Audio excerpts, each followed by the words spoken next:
Welcome to the third session of chapter A Period of Transition.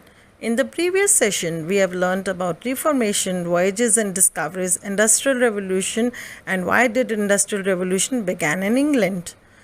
Today, in this session, we are going to cover the major inventions, impact of Industrial Revolution, imperialism, causes of imperialism, and impact of imperialism.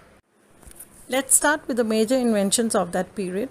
The major inventions that took place in the textile industries were that in 1733, John Kay invented the flying shuttle, which improved the looms that enabled the weavers to weave faster.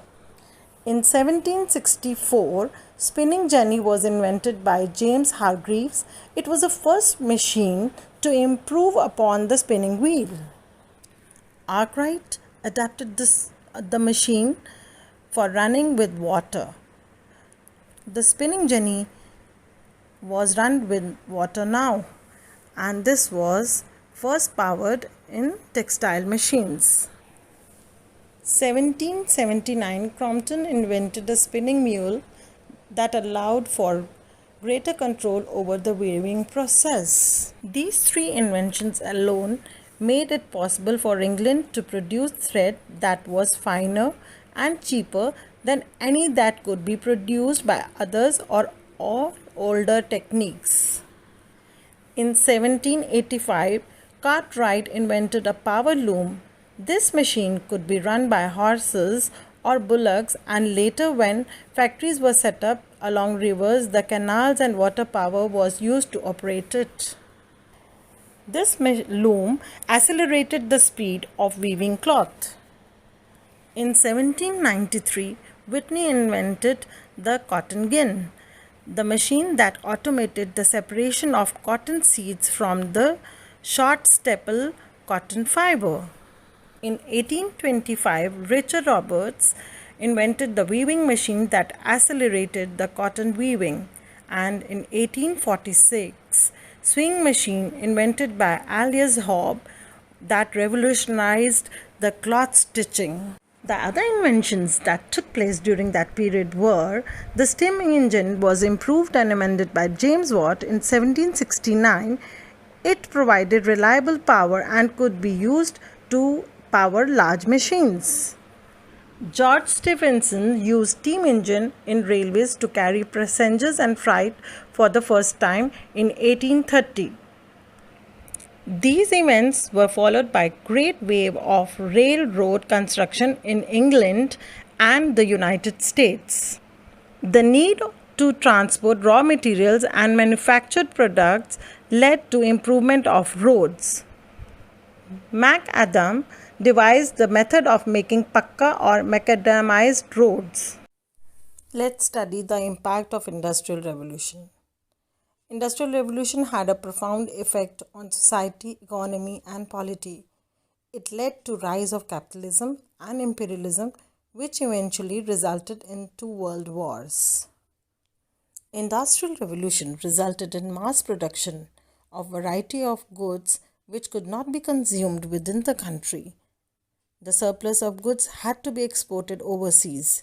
This led to the acquisition of colonies in Asia and Africa.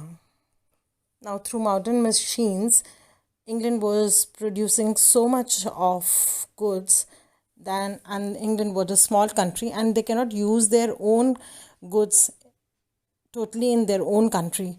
So, they were exploring the lands. As you know, we have learnt earlier voyages and explorations in which they have explored lots of land. So they made these lands which they have discovered as their own colonies. Second is Industrial Revolution resulted in trade and commerce on large scale.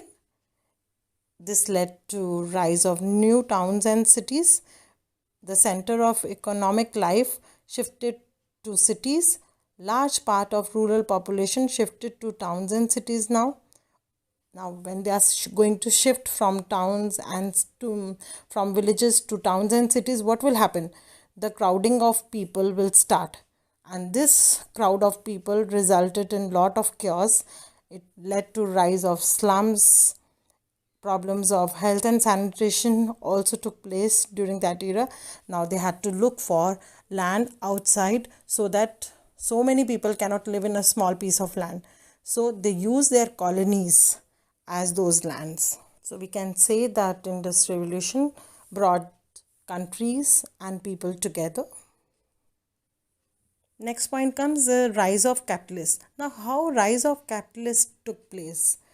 The people, those who were producing or who were the owners of the production units, now what happened? All the wealth came into their own hands and they have to use some workers, and workers were paid, and they started using the workers on their own terms, which led to exploitation of workers. Now this in exploitation of workers, again what happened? Now people started revolting, and which led to many factory acts. In 19th century, through the Chartist movement, these workers got right to vote. During the earlier decades of Industrial Revolution, the theory of laissez-faire. Now, what is the theory of laissez-faire? Just let us alone gain the momentum. The theory stated that the state should not interfere in the economic affairs of the country, but later it was opposed. For your convenience, I have divided these impacts under the three categories: economic, social, and political. So you can go through it, and I hope that you have understood Industrial Revolution. We can go on to the next topic. Industrial Revolution led to imperialism. Imperialism is a situation or a system in which one country has a power and influence over others, especially in political and economic matters.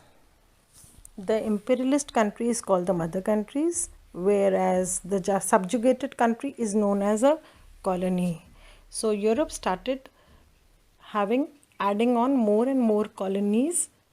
But what was the reason why they started imperialism, or the causes of imperialism? First was the surplus production of the factory goods. Now Europe was a small territory. They cannot consume all the goods by themselves, so they needed market. That is why they started settling the colonies. Now second cause is need of raw material. Because of high demand of finished products, now they do not have all the raw materials available in their own territory, so they needed raw materials from elsewhere. So this was also a reason of imperialism. Through their colonies, they were easily able to get raw materials. Development of modern transport and communication system. Through the transport and communication system, they were able to move very easily, or they were able to explore very easily. And when they were able to explore very easily, they needed lots and lots of things, like they needed raw materials, they needed finished goods to be dumped somewhere. So modern means of transport and communication enabled and facilitated acquisition of colonies. Fourth is pressure of population. The population of Europe increased rapidly in 19th century. The European country had a small territory.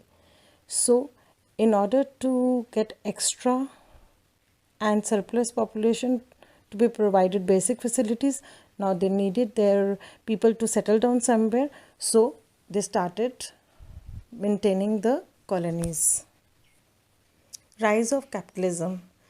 As we know that through Industrial Revolution, the capitalists gained lots and lots of amount. So these merchants look for expansion of their business. Now in order to expand their business, there was no mean to expand business in Europe itself. So they started traveling and they started finding the place where they can expand their business, which also led to imperialism. Ardent nationalism. Now the Europeans believed that their country was superior to another, and in order to satisfy their false pride, they started acquiring the colonies. Next is contribution of Christian missionaries. Now they wanted to spread Christianity. So in order to spread Christianity, they started using the different lands to spread the Christianity in the colonies of Europe. Civilization mission of Europeans. The Europeans considered that it was now their responsibility to civilize the uncivilized area of world, which was known as white man's burden. Now they took it as a burden on themselves in order to civilize the uncivilized countries. This false racial pride added to the raging fire of imperialism. Last is geographical exploration and discoveries. As we are very well aware, through voyages and discoveries, they were able to explore new lands. They have explored the lands of Asia, Africa and America. So when they have explored those lands, now they started making these lands as their own colonies, and which enabled imperialism. Next is impact of imperialism. Imperialism led to acquisition of colonies. Now all the European countries, they started acquiring more and more land. Then this led to colonial rivalry, which led to 2 world wars. Imperialism led to impoverishment of Asian and African countries. They were economically exploited. Their raw material was sent to Europe and they became market for finished goods. Through imperialism, introduction of transport and communication system also was there in their colonies. They also introduced modern education system in their colonies. They gave health facilities, and postal system was also introduced in their colonies. Thus we can say imperialism led to development of infrastructure of colonies, although the chief aim was exploitation of colonies. Now, impact of imperialism in South Asia. Most of the countries of Asia turned to be the colonies of Europe. The Industrial Revolution had not come to that part of the world. The economic and political system which there was in South Asia was very backward. Imperialism led to nationalism in these areas as a reaction against imperialism. When these countries of South Asia were the colonies of Europe, now they understood that it's not the pride to be the colony. So they started thinking about their own land, and which led to rise of nationalism. For example, India and Vietnam were a very good example of this nationalism. They were able to draw themselves away from the clutches of the Europeans. Many other countries of South Asia like Sri Lanka was occupied by Portuguese, then Dutch, and then by British. Indonesia was under Dutch control. Burma became the part of British Empire. In India, thus the whole of South Asia was politically subjugated and fell under the influence of imperialism. With this, I finished the chapter, and now I have a little exercise for you so that I can evaluate. The first question of the exercise is, what is imperialism? And discuss the factors that led to the rise of imperialism. The second question is, discuss the impact of Industrial Revolution on society, economy and polity.